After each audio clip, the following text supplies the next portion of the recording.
Forces of nature. The two chief forces of nature are wind and water. Both of them are full of potency for working good as well as evil. The storm, that is a strong wind, sometimes destroys houses and does a lot of mischief in other ways. Sometimes a whole tract of land is devastated by a cyclone or hurricane. Currents of water also may commit similar depredations.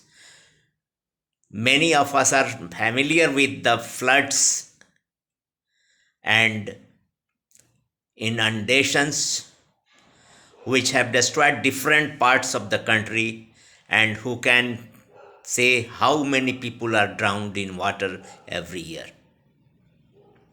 Since the creation of the world, man has been trying to control these forces of nature, but in the beginning, he was not very successful.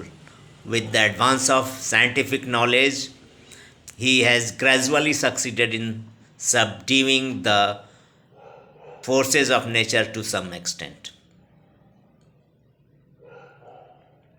With the help of the barometer, we can now ascertain beforehand when and in what direction the wind will blow.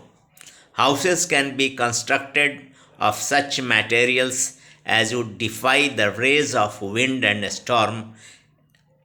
Embankments are raised to protect low lying lands from the ravages of floods and inundations.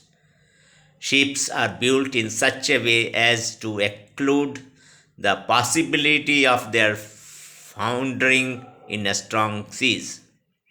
The forces of nature, when under control, that is, when men know how to make use of them, become distinctly serviceable to us. Thus, the wind may be brought to various uses for sailing ships and boats, for moving windmills, besides doing many other things. And currents of water may be diverted from their course for the purpose of irrigation, for generating electricity, and so on.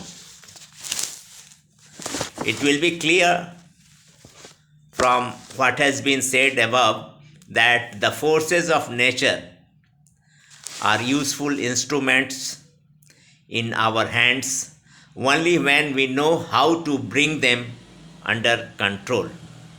Our ignorance of the laws of nature makes them terrible to us. No wonder, therefore, that the primitive people often worshipped them as gods. Please like, share, and subscribe. Also, give comments.